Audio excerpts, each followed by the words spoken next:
thinking about what photographs I might take that have a connection, a meaning for me, a link with Jeffrey.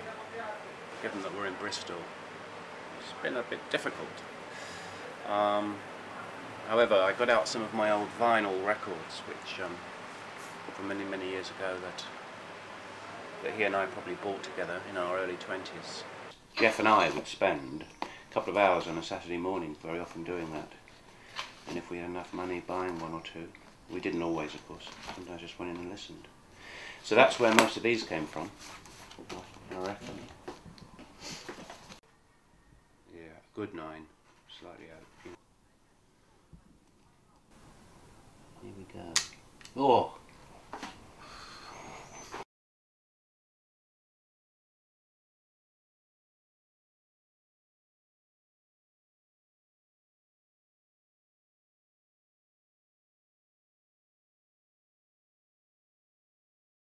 What's this Roland Barthes book all about?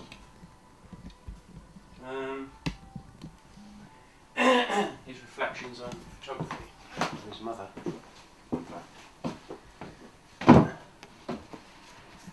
Not heard of it? Camera Lucida?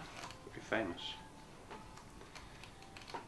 It's where he completely changed his ideas about photography, which because he wrote several books on semiotics, you know, how to analyse photographs scientifically, as it were. And then he wrote this book, where he thinks about this photograph of his mother who just died. And there's a detail in the photograph that kind of totally fascinates and absorbs him. It can't be explained. And he says that some photographs have this quality. And he calls it the detail that rivets you. And he describes it as puncturing the body, pricking. It's nothing to do with reason or intellect or analysis. The photograph does something to your body. And some photographs have these qualities, and he calls them punctum, the punctum of a photograph. And then we decided to go to the Arnolfini Art Gallery, because Jeff had a very strong interest in art, as I do.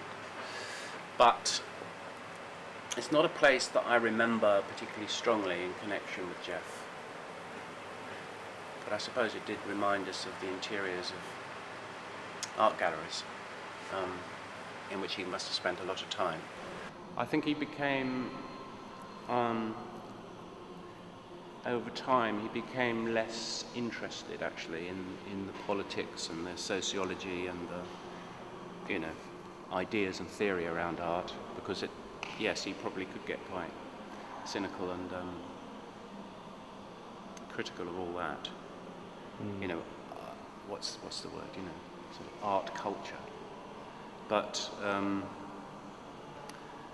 and then separated off the sheer fact that he enjoyed looking at what he thought he rated as good art, you know.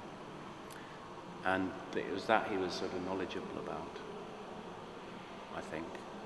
And now we're in the tandoori, the Redland Tandoori Indian restaurant. Now this has got much stronger connections for me, because another thing that Jeff and I used to enjoy doing when we were a lot younger was on a Saturday evening going out for an Indian meal in London.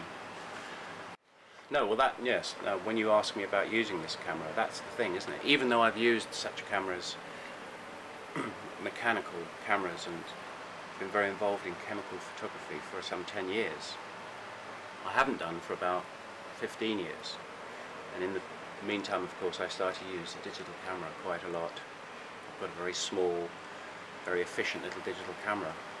And to move back to taking pictures with a 1955 camera like this is quite unnerving, in the sense that you're turning these knobs and you're just changing apertures and mechanical shutters.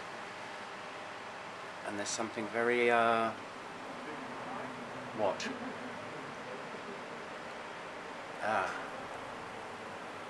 insecure about whether or not those things are going to come together to produce the image, which then has got to be taken away and dipped into chemicals and so on and so forth for us actually to get an image out of it. Seems quite a remote process now, and a little bit edgy, because it's important, I know, that the pictures we take work. But we've become so used to snap, snap, snap, just encoding light on digital backs, throwing them away, never getting them developed, printed. But you suddenly realise what a very different world this camera belongs to.